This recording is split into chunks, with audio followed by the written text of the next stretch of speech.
Imagínate que estás en la proa del barco más grandioso del mundo. El viento te golpea la cara, la puesta del sol es perfecta y a tus espaldas un joven artista te sostiene por la cintura mientras susurras, estoy volando. Esa es la imagen que todos tenemos grabada, la de Jake y Rose desafiando las clases sociales, prefiriendo una vida de libertad antes que un matrimonio por dinero.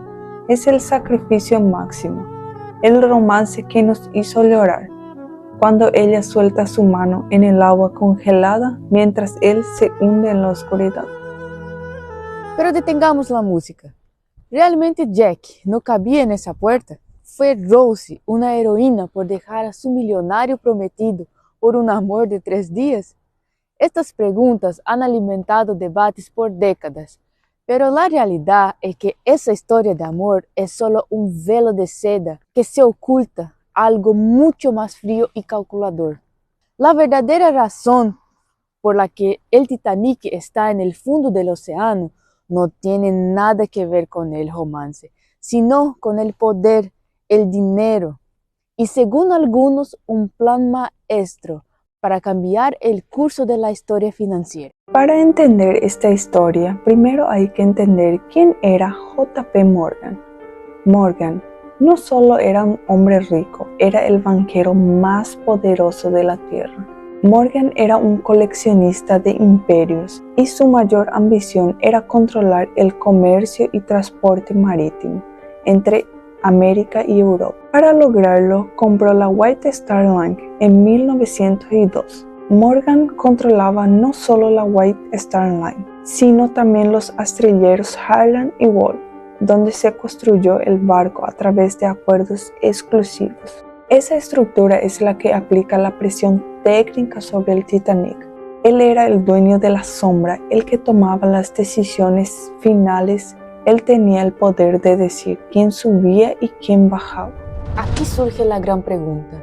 ¿Por qué Morgan hundiría su proyecto más caro, una inversión de $7.5 millones de la época, en la que puso tanto esfuerzo? La respuesta es simple. Para Morgan, el Titanic era un peón sacrificable en un juego mucho más grande. El barco valía millones, pero el control del sistema financiero de Estados Unidos valía billones. Morgan quería crear la Reserva Federal, un banco central que le daría el poder de emitir dinero y controlar las tasas de interés de toda una nación.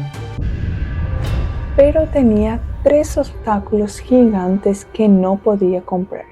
John Jacob Astor IV no solo era un hombre rico, era un visionario y un nacionalista que no confiaba en los planes centralizadores de Morgan. Isidor Strauss, el dueño de Maxis, y Benjamin Guggenheim, esos 3 hombres no solo eran inmensamente ricos, sino que tenían la influencia política necesaria para bloquear el proyecto de Morgan y evitar que un grupo de banqueros privados tomaran el control del país. Curiosamente, los 3 fueron invitados al viaje inaugural y los 3 murieron en el naufragio, mientras que Morgan canceló su pasaje a última hora, alegando una enfermedad repentina. Para Morgan, perder un barco, por muy caro que fuera, era un precio pequeño a pagar para eliminar a su competencia y aprobar la ley de la Reserva Federal apenas un año después. Más allá de la conspiración, la estructura del barco fue la herramienta perfecta para ese destino. Bajo las órdenes de la empresa de Morgan, la White Star Line apostó en el lujo extremo y en el tamaño, en el lugar de la seguridad estructural profunda. Construyeron un hotel flotante y lo llamaron prácticamente insumergible, una frase que generó una arrogancia técnica suicida. Sin embargo, el acero de 1912 escondía un secreto.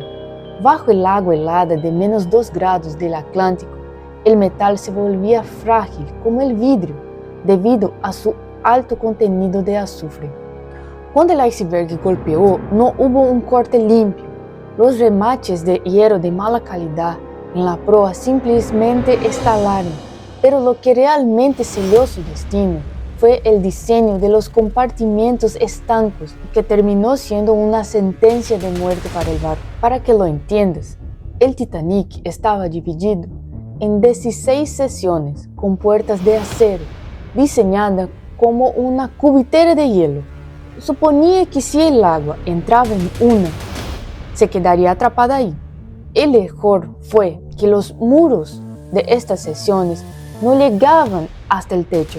O sea, al romperse 5 compartimentos, el peso de la proa hundió el barco tanto que el agua empezó a llenar bordes superiores de los muros sin un techo que la detuviera.